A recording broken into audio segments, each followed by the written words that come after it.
never turn to stone.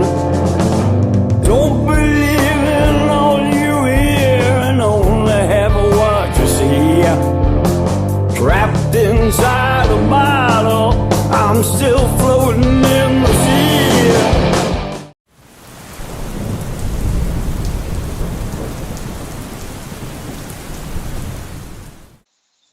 Welcome to Blastzonemike Fire Rock TV show, and thank you to all of you that have been going and supporting me over the last 4 seasons.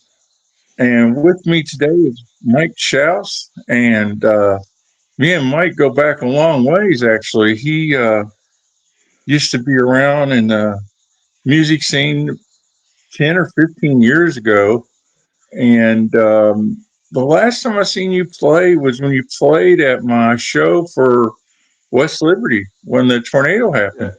Rocktopia, right? Yeah, I started out playing the anthem that I came up with. And I guess it was 2014, somewhere in there. Yeah, no, it was 20. Let's see, when was the tornado? Man, it's I 2013. don't know. Yeah, it's 2013 or 14, Yeah, probably. somewhere. Yeah. Yeah, I mean, now we're in 2025, so that's been a long time ago. Yeah, that's crazy. It's been 15 years since my last CD. It was 2010, so Wow, that long ago, huh? yeah, Well, lots happened. I know that you stopped playing music for a while, Right, and now you picked up the guitar again, and right. you put it in CD. But before we get there, what was it made you stop playing? I mean, because you were Well, in 2000, after the CD, the last CD, Alone in the Sun, came out, I was getting ready to play with like a backing track because I didn't have a band. Just like this CD, I've got band members from all over, uh, nobody local. So I was going to play with a backing track, and I burnt my apartment down, and so lost a lot of equipment, and put me in a hotel for a number of months. Right as I was getting ready to. And then after that, I had a breakup with a fiance, and just everything kind of went 100% the other way. And soon after that, I bought a house on the lake and started devoting all my time to fixing that place up. And so that's what it was. It just kind of changes happened that unforeseen that I couldn't control, and I just focused on flipping that house pretty much, and I built a little studio in it, and doubled the square footage. I just focused all my time to doing that when I wasn't at work. And I was still banging on the guitar every now and then and coming up with little things that I would record on my phone. And that's where this CD came from. and so after that, how did the first album go? I mean, how was Yeah, the response for that in good. 2010? Yeah, it was. I mean, I've got a lot of good reviews worldwide. Uh, they say it was going pretty good, I thought. And just, I'm in Kentucky, so there's not a whole lot of places that want to hear instrumental stuff. I played at Two Keys and some other little places around Lexington, but uh, you got to play in a bar and you got to play cover tunes. I don't play cover tunes. I haven't played anybody else's music since 1987, so it's just kind of You, hard to find a place to play an outlet. did you never think about getting a band together with actual Well, vocalists and I, everything? I had a three-piece band when I first moved to Lexington in 2000, and we played out, like I said, a few places in Lexington. But I don't know, man. Bands are hard to deal with. Not only bands, but band members' girlfriends or wives, or they have a drug problem, or you know what I mean. It's always something. And I was a teacher at the time. I'm retired now, but as a teacher, I couldn't be hanging around certain elements, and keep my job as a teacher at the same time. So, but I kind of No. like doing it like I'm doing now. Like I have the last CD, I had 8 bass players from all over the world, 3 drummers from L.A., New York, and Nashville. So it's cool to kind of, I don't know, play with people I'd never ever have a chance to play with if I just played locally, with local band members. Yeah, I got my friend Andy who is in Zero King. He's a singer in Zero King, His best friend is Jimmy Mitchell, and Jimmy's a guitar player like you, and he sends his stems to everybody, and they just put stuff on it. Like Yeah, yeah, we had a song we were working with because I signed to the label I work with, Fire Rock Music Group. I signed Nick Z Marino, and Nick is the singer and keyboardist for Yngwie. At right. this time, I think he's over in South America with Yngwie, actually. Anyway, so we sent him, or Jimmy sent him the stems, and uh, Nick put his keyboards on it. So Yeah. it's the advancement of music's gone a long ways in the last even 5 years. Oh yeah, yeah. I do. Used to, I mean, if you had to make an album, you'd have to rent a studio and all the time and an engineer. You've got all these costs. And now, like I have Pro Tools in my, my where I live. So that's the upfront cost. But after that, I can record all day long, and I'm not paying some hourly studio fee. So I have that freedom to, like, if something hits me at 3 in the morning, I can jump up, lay something down. I don't have to schedule a studio time and depend on that. And then I can send it to whoever I want to and to play on It's pretty amazing, because it. Yeah, like I don't think the last two albums my boss made with Held Hostage, he had Ripper Owens from Judas Priest yeah, sing on both albums. He sung most of the tracks. I think he just sent the tracks to Ripper, and Ripper did them. Yeah, a lot of bands do that nowadays. That way, yeah. the other guitarist or drummer or bass player knows where to, come in and do what they have to do. Have you Yeah, I noticed that play. it's been really easy getting artists to play what you want, or do you let them have liberties on it, or what? I usually let them have liberty unless I hear a specific thing, like even the drummer. I'll say like on the song on the CD, "Let's Go." It has a different times, different tempo in the beginning, and a different little thing that goes on in the beginning where the drums are kind of going off and the bass is doing a thing. So I sent it to the drummer, and he was just doing a steady beat, and I was like, no, no, no, I want you to go off and do all this, 16th note stuff. And then he sends it back, and it's exactly what I wanted. Bass player, I sent him that lick in the beginning because it's specific. The theory's kind of weird, so I sent him that lick in the beginning, but then everything else on the song was his total creation. So sometimes I'll just let him go, and sometimes I don't like something or want something specific, and I'll ask him to change it. And usually they don't have a problem with it. So, who are some of the artists that you've been working with that people might know or something? All right, on this CD, I've got on drums and bass, I've got Charlie Zellini, and he's played with Jordan Rudess, Terry Bozzio, and he's big in like the dance music, the rave kind of stuff. I'm not, I don't, and so his thing is Drumageddon. He's played all over the world in front of the Olympics, and he's got all kinds of hits and views. He's an insane drummer. I mean, he's insane, but he's one of probably the biggest session players on the East Coast, and he's played with so many people he don't remember them all. And then the bass player is James Pulley. He's a Metal Hall of Famer that plays with Kristen Pelletteri's band in Pelleteri. And and then I've got three guest players on this CD. I've got Michelangelo Bedio, who played with. He's playing with Man of War currently, Yeah, he's been a but worse guitar player. yeah. And then I've got Tony McAlpine and Yeah. Bubblefoot Ron Thal. And those three guys are on this CD. And on the next one I'm working on, I've got Greg Howe already going to play on the next one. And now I'm trying to get maybe one more for the next CD. So I've got like 5 songs toward the next CD already done. I just have to do like 3 more, I think. Have you ever been out to the Metal Hall of Fame in California? No, never been. My boss goes out there every year.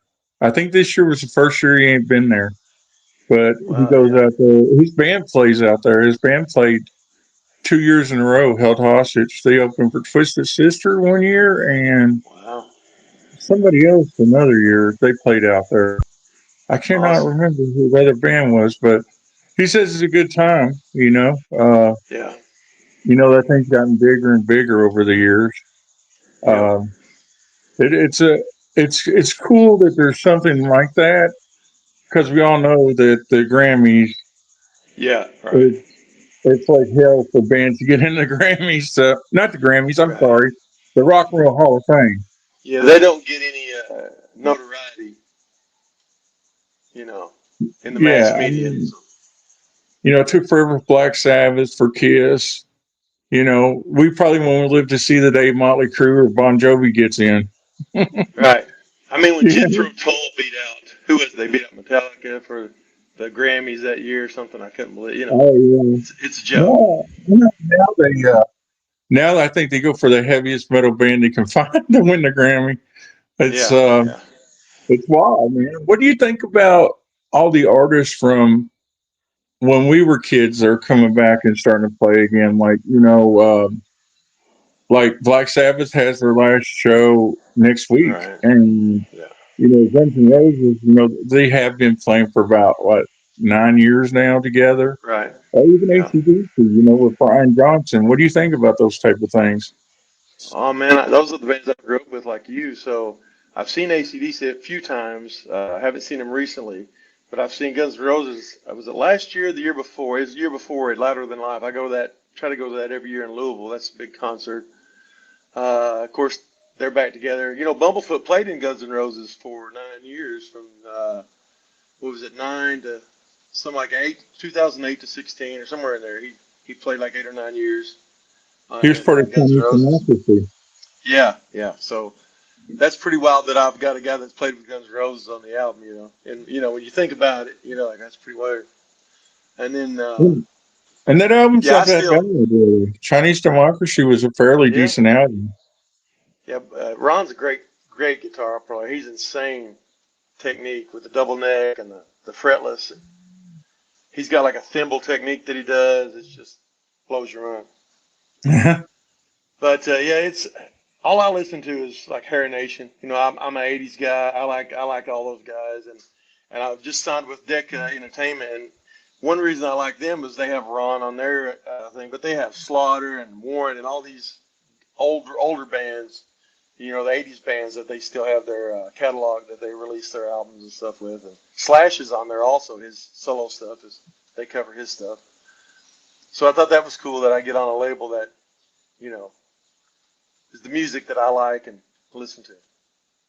Yeah, they're a very well diverse label. They put out Yeah. Tiffany. I think they put out the Yeah, Bouchard brothers. they've got that kind of stuff too. Even their new artists, they've got a whole wide range of different styles and genres. I think Ali Colleen signed to them, and she's a country artist. Right. Yeah, like I said, they've got all kinds. And he got great reviews. Every time we got a review, they would just say they loved, Gene Booth's performances on both songs. So, Yeah, I've never heard the other song. I've heard "Man of Constant uh, Sorrow." you'll have to check it out. It's on Bandcamp or wherever you can listen to it anywhere. It's called "Don't Remember Me," but it's good. It's kind of like if a military guy or somebody was going out and they were going to die in battle, they were like, "Don't remember me," Uh huh. It's kind of one of those kind of songs, but it's most people like it. But And yeah, gee, Tyler sung with us on we had a web series about a hillbilly vampire, and he sung the title for the show for us.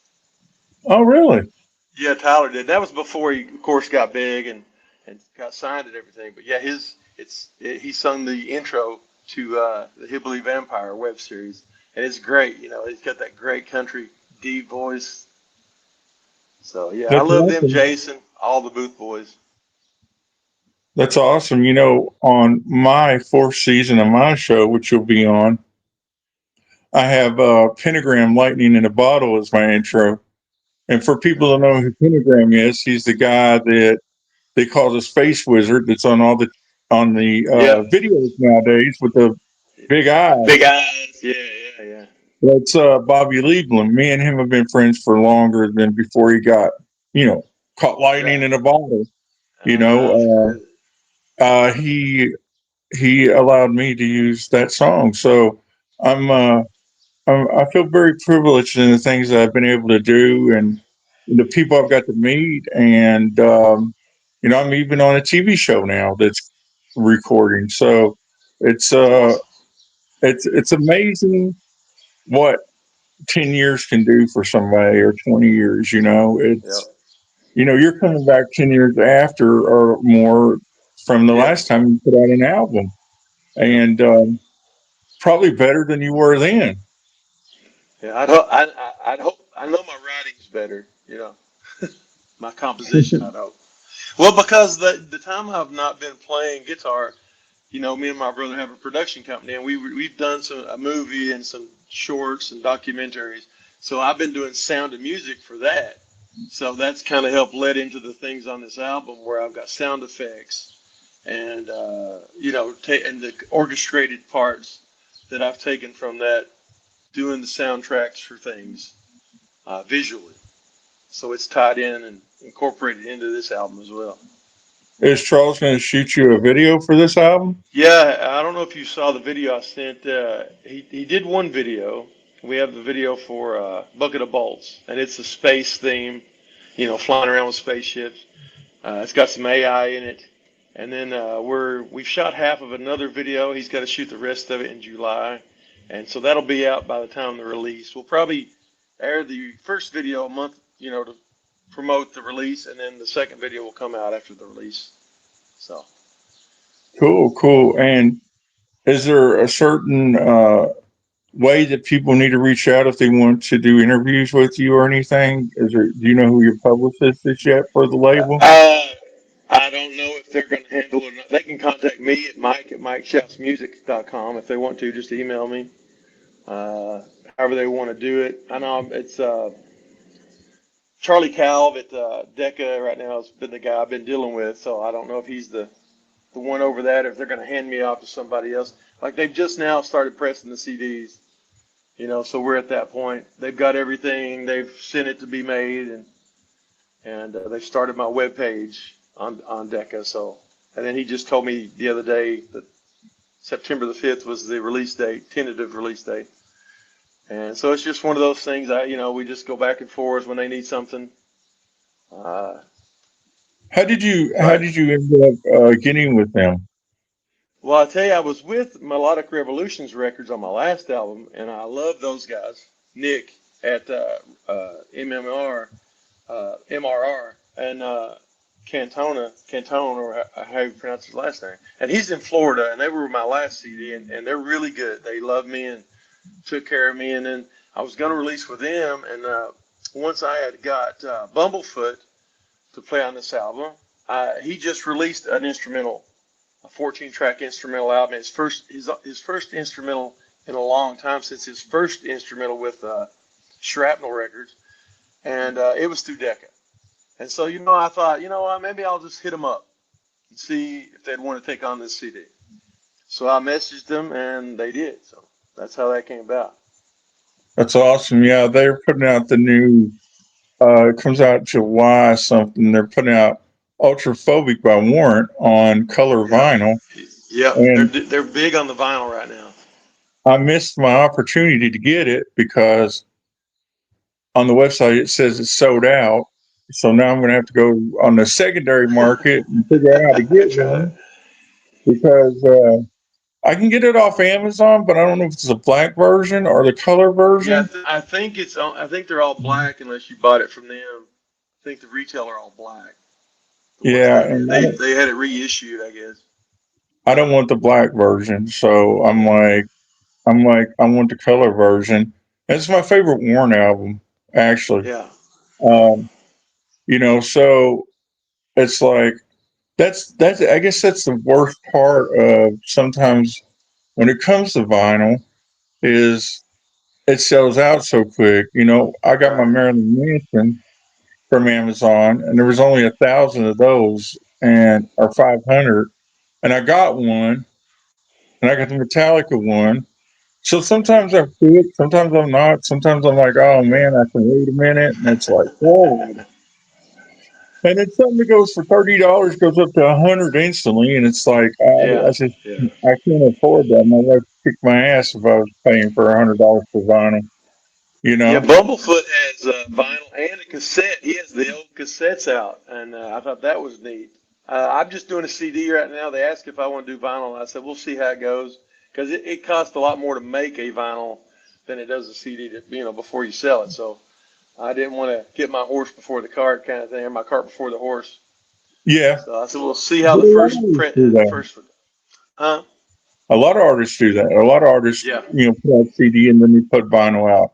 I think yeah, part of that too is because it takes so long to get it pressed. Yeah, it isn't as much as it used to be, Tom, right. because there's so many Yeah, vinyl places. But yeah. still, I mean, like I have a band that got a test pressing, and Hmm. just the five test pressings cost, I think, 500 more. Right, So, I mean, that's five test pressings. That's not, right, right. I think it's That's great. Yeah, 120 test pressing or something. yeah. But it's a cool thing. I never thought, you probably never thought that vinyl would make Oh, a big comeback. no. Yeah, I'd never thought that vinyl or anybody would make cassettes. That so blowed me away. But I guess like in other the people that are like my age and older that had grew up with the cassettes and the vinyl, even older than that, cassette people. And I know in other countries they might be a little bigger, because they're just now they're so many years behind us in technology. Some places are, I'd say, but Everybody does cassettes. Metallica did it, Foo yeah. Fighters, Dolly Parton. I It seems mean, like years ago though, everybody. everybody was like my nephew, his era of kids that grew up, everything was just digital. It was on their phone. They didn't buy CDs, they didn't buy cassettes, they didn't buy records. But now, I don't know if our kids are in their room a lot more of the time, and they buy because the record player you can only listen to it, in your room in the record player. You can't a CD you can put in your car, a cassette you can put in your car if you have a player. But a record is one of those things. It's pretty much in that one spot. So the fact that it's coming back up is wild, that it's coming. I guess people just want to have something again. Used to you'd have your posters and the cover of the albums, and you owned it. It was artwork. It was Yeah. something you could hold in your hand. And then with the digital era, you don't really own anything. I mean, you have the song you can listen to it at will, but you don't own any artwork or anything you can pass on to anyone. Well, now that if you can go to Hobby Lobby and there's record album frames, there's something big going on because Right. Yeah. they're Right. they're everywhere. I mean, and I even got them in my apartment. Records on walls and Uh-huh. things like that. Uh, I it's one of those things. I remember the first record I ever bought in my life, and y'all can laugh at me if you want, but it was Alvin and the Chipmunks Urban Cowboy on freaking record. Nice. But then my stepfather, he was pretty useless, but he taught me about music. And I'll never forget, my dad had brought me my baseball cards from when I lived in Texas one day, and I went and traded them at a flea market for Kiss and Loverboy albums. There you go. So, There you so go. at a fairly decent age, I learned about vinyl. My son, he's 26 now, and he learned about vinyl that way, and Yeah. um, it's, I want my grandchildren to know about physical media. That's why I have so many Right. DVDs and Blu-rays because, like you said, kids today, it's easy to just pick up your Roku remote and go wherever you Yeah. want and listen or watch wherever you want. I mean, um, even me, I'm kind of lazy at times. And instead of putting a vinyl on or a CD on, I'll just go to YouTube or Yep. Hit Amazon. play. Yep. Just hit play. It's like it's so much Yeah. easier sometimes. Well, But I mean, I remember having the Thriller record, and I'm trying to think of the ones I remember growing up. I had the Thriller, had the Kiss, of course. I had some Elvis. I had Huey Lewis and the News. I had oh Hall and Oates. Those were mine in like middle school. I can remember that time. And then of course cassettes came out, and then you had the boom box. and then that just went with you everywhere. And then it's like, well, hell with these big records I got to pack around or a record player. And that's what I think it just went to, is just mobility. You could take it anywhere, and that's with the digital. You can listen to it anywhere in your car, walking down the street. My first cassette was Michael Jackson Thriller and Duran Duran Seven of the Ragged Tiger. That was my Yeah, first two cassettes I ever bought. yeah, But my first metal one I bought ever on cassette was Shout at the Devil. yeah. And Motley Crue was the be all end all for me for Oh many, yeah, many, many years. It was, to this day, I think Too Fast for Love is one of the greatest records ever made. And it, and it always will be. They're like yeah. Garth Brooks. They've released Oh it and yeah, released it and released it. It's like yeah. it's like you can't keep up with how many times these bands re-release shit, man. You just like, And how many times they've retired? Bands are like, I'm done, like Kiss, and come right back with a. yeah, people are pissed right now about Kiss because they're doing this Kiss convention in Las Yeah, Vegas, and yeah. they're like, "Oh, I think you're retired. We put our houses on mortgage to be able to go see it." Yeah, It's I remember I grew up with I liked a lot of the bands, of course, the MTV era, but I liked a oh lot of I liked a lot of obscure bands. Like my bigger influences were like Stryper, Sabotage with Chris Oliva playing guitar, Rat. I loved Warren. Bands like that. It was Dangerous Toys, uh, Killer Dwarfs. Though it seems like I like the big bands, but I love go and find these obscure well, bands and well, listen to them.